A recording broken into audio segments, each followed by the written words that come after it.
I saw him, and I thought that he had just fallen off his bed when I got right up on him. And then even when I looked into his face, it took probably, I don't know whether it's minutes or seconds, but until I saw the pistol lying between his legs, it never dawned on me that he had actually shot himself. The hurt came, just incredible hurt. I mean, I walked the next day. It was a snowstorm. It was cold, and I just walked. I think I had a T-shirt on, and I walked and walked and walked, and that's what I did for the first 4 or 5 days, was just walk and think and rethink every situation that we'd ever been in that I could think of as to what had I done to drive him to something like this, into where he would not even speak to his brother or his mother or myself, that he took this as his own burden by himself and left.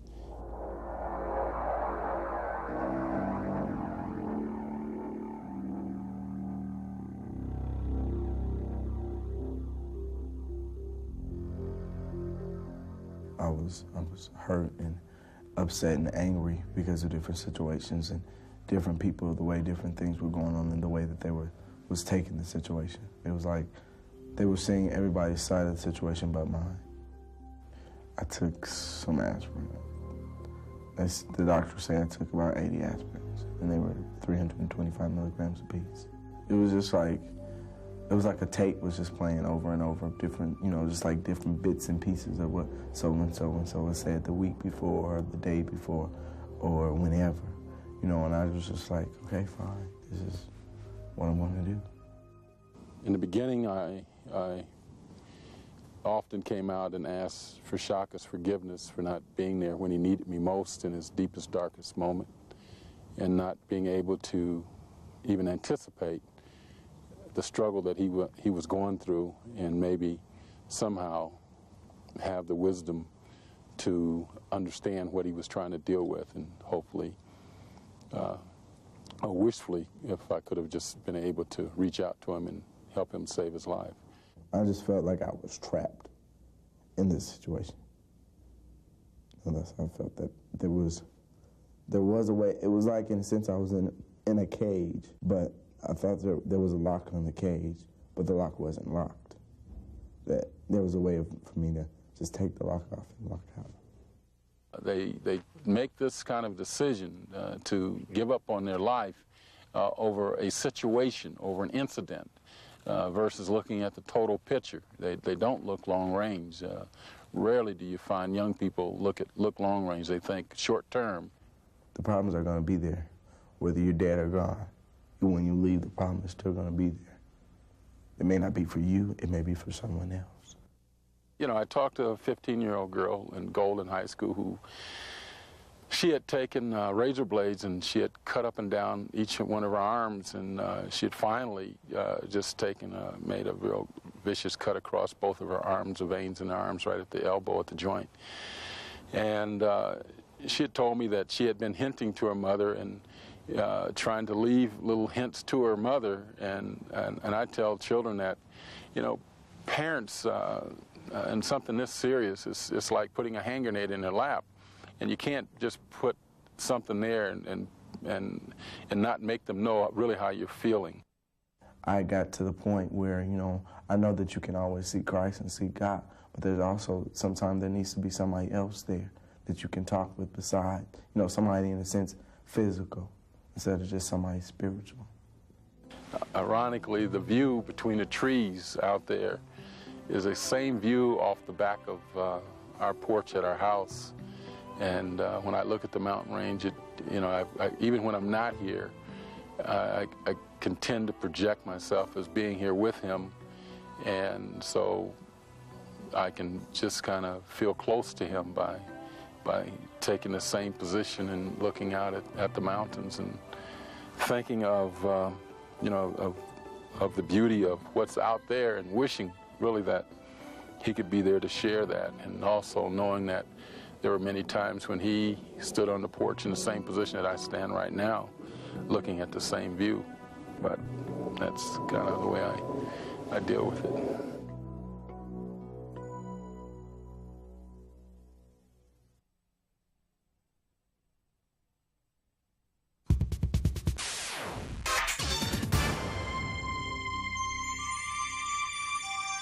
I don't believe there is a God, is what's been like taught, you know. What I believe is like the human mind is the most powerful thing there is, and that could be considered God, but I really don't believe there's a God. I've been all the way up to, I've been confirmed, and I don't know if you're familiar with that, but it's like the acceptance of like an adolescent into the like adult church, and I had a pretty strong faith like as of then, but it just sort of, you know, I don't know, sort of fell apart. I've never seen any evidence of his existence, like physically. The only evidence that's been presented has been, to me, in a Bible. Personally, my like turnoff of like not believing in God is like my turnoff of religion, which, like, for example, Christianity, how it's been like spread, like historically, it's good for a lot of people. A lot of people need their faith. I think it's gotten a lot of people through their faith, you know, has gotten through a lot, and it's good for them. But you know, as far as I'm concerned, I don't need it. I think I can flourish without it. If they pray and ask for something, I don't think that, you know, I think that's hope, like hoping for something, just as I'd hope for something. But I don't know. I think that can put responsibility in something else too. Like it causes people not to take responsibility for things. But I mean, some people, I don't know, it gives them inspiration. So I think that it's all within, in whatever they manufacture, it's from within, but they're actually placing it, you know, somewhere else. But you do go to church. It's more of an obligation. I don't know, my family likes to go as a family.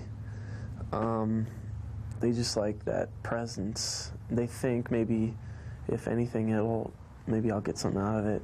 It seems to me at my church that they go there more for a show than anything.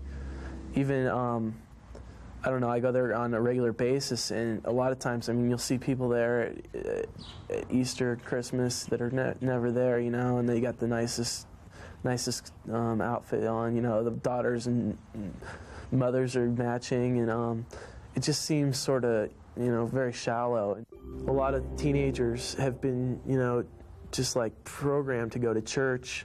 A lot of them don't even like it. I mean, maybe they're starting to because they've gotten used to it or something, or some just do like it. But a lot of teenagers just go to church because that's all they know. I'll listen to the gospel, and, you know, I mean, because I respect the Bible is a great book. I mean, I've been reading, you know, the Bible. Just, I mean, I don't know, but I don't know. I don't believe in the organization of the church. I heard this little thing. It said, God didn't create man, man created God, and I think, I don't know. That's sort of how I see it. I don't know.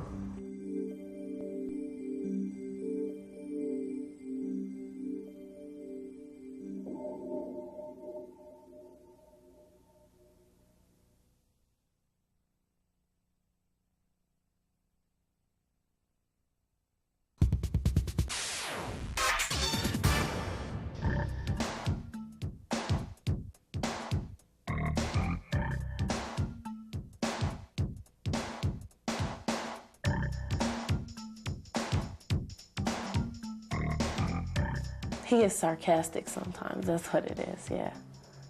That's about it. Yeah, I'm sarcastic a bunch, I admit that. Did you know that annoyed her?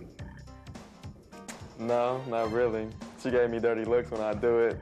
Sometimes I'd say a few things about her friends, or she'd say something, I'd say something kind of smart back, but it just comes out. I can't stop it. Brian and Enveda have dated a few times, so how well do they know each other? Well, we asked Enveda a few questions, and then we asked Brian what he thought she said. Then we showed him Enveda's responses. Here's what happened. I was going to a track meet, and I was entering the gate to go in, and I saw him, and I looked over at him, and he smiled at me, and I waved at him. And I continued to go sit up on the bleachers, and then about 5 or 10 minutes later, he came up to me and talked to me. What do you think it was that caught her attention about you? Hopefully that I look good. I would hope so. He was cute. When I ask him what annoys him the most about you, what do you think he's going to tell me? Probably when we're out or something. I like to, I'll see something that just looks kind of weird, and I'll tell him about it. I'll tell him about everything, because I have a tendency to know about everybody's business. Is that true? Yeah. She was just talking about people when y'all were setting up, about the 2 guys across the street. Does that annoy you? After a while, she just keeps going on. Like she said earlier in the conversation, she can hold the conversation and just talk about anything while the sky is blue. What do you think about going out with or dating someone who's not a Christian? What do you think about that? Well, it's kind of okay, but it's okay, but as long as they're not really into devil worshiping and stuff like that, or they'll drink alcohol and smoke and all that kind of stuff. As long as they're not terrible, I think it'll be okay. Yeah, I have no. When I go out with a girl, her religion has, nothing to do with anything I see in her, unless she imposes it on me. But otherwise, it doesn't make a bit of difference to me.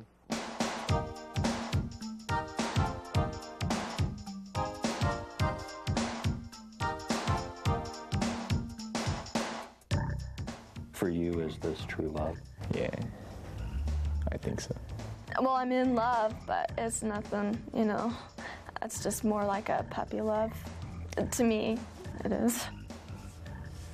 Paul and Amanda have dated several times. This time we asked Paul the questions, and then we showed Amanda his responses. Here's what happened. I'd go out with my friends or something and totally forget about her sometime, but we'll argue about it. He was just spending too much with his friends. I mean, not that that's bad, but I was feeling left out, And I was like, I'm not getting any attention here, so I talked to him about it. You ever win any of those arguments? No, I don't. Oh, no. Is that true? Very true. Do you believe in dating only one person at a time? Yeah. What about Amanda? Yeah, I think so. I think his point of view is if you're with somebody, then it should just be that person. Well, I think not me, because I would just, I would still go out with him, but behind his back, I'd probably cheat, yeah. Have you talked about that at all? Not really. So when he sees this thing all put together, what do you think he might say? Well, first I think he'd laugh, but then again we all will. But he'll be shocked. He'll probably go. He won't give me he won't give me a hard time about it. He'll question me for a while, put me on a guilt trip. But other than that, I think it'll be all right. Do you think this could be the one? Yeah, if I really thought about it, yeah. No, I don't. But who knows, Maybe. Well, there's times where I've thought about it, maybe this is, but with me, I don't think so.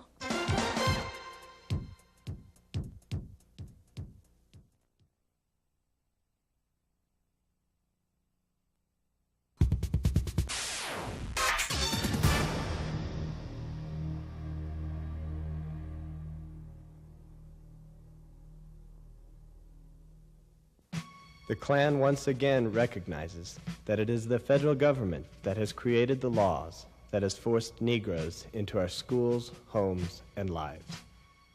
Negroes and other minorities would be controllable if it wasn't for the powerful fist of the federal government, ready to lower its deadly might upon anyone who does not willingly support integration. Issue 91, The White Patriot, published by the Knights of the Ku Klux Klan. I've taken a lot of psychology courses and I've read a lot of books on psychology, and even in psychology they say that it's only natural to want to be with people who you are like, and I am like white people because I am a white person, so I identify with other white people a lot better than I do of people that are in other cultures.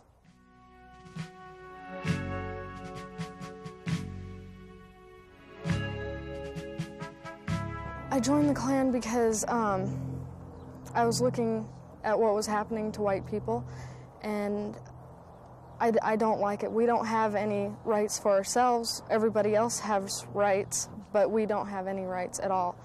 And you know, we've got a lot of things out there like the Black Entertainment Channel, you know, and United Negro College Fund, and it's just that a lot of people don't look at white people for what they are, and we have a right to be proud of it, what we are. It's a place where you can say you're proud of who you want to be. You know, people tend to call you a hater when you say, well, you know, I'm proud of being white. They try to turn that around on you, and these people were saying, no, there's nothing wrong with that.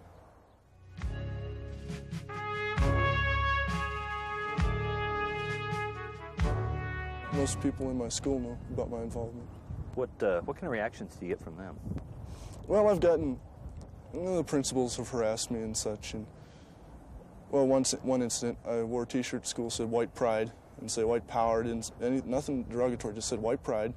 They took the T-shirt from me and suspended me for 3 days. Yet they can wear T-shirts that say "Black Power," or T-shirts that have big old pot leaves on them and stuff. You know, I didn't think that was real fair, but it's the way it works. We're a separatist group. We don't believe in intermixing the races. It's not because they're better or we're better or we hate them or anything. It's just the fact that we are different. You know, there's physical differences or heritage differences, where we come from. And forcing people together, it doesn't work. I feel that people should pray, be proud of who they are, and look to a higher being. That's the way I look at it. You know, and I believe people should have Christian values.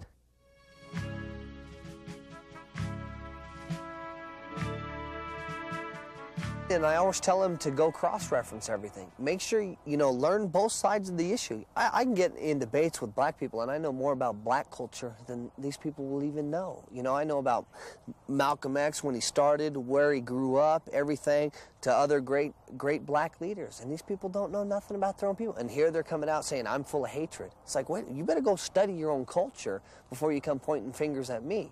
You know, and that's what people need to learn. You know, I believe everybody has the right, Asians, blacks, Hispanics, everybody has the right to be proud of their culture, their heritage. But when it comes to me, and they say I'm a racist, I'm a bigot, I'm not a racist, I'm not a bigot, I'm just proud to be white. You know, and I believe what our forefathers did for this country is the greatest thing in any country. Well, I feel that I do love my neighbor. Like I said, it's not a hate thing. It's that I'm proud of who I am, and I don't think that we should be forced together. You know, if it's your choice to be with them, then that's fine, but we should not have to be forced into doing anything. I think that people like to be with their own kind of people, and what has been happening recently, things are getting worse. There's, you know, riots against each other, and I just think that we can't possibly get along together. I don't think we can. We haven't proven that we can, so I don't think we can get along together. And I think it'd be better for all of us if we were separate.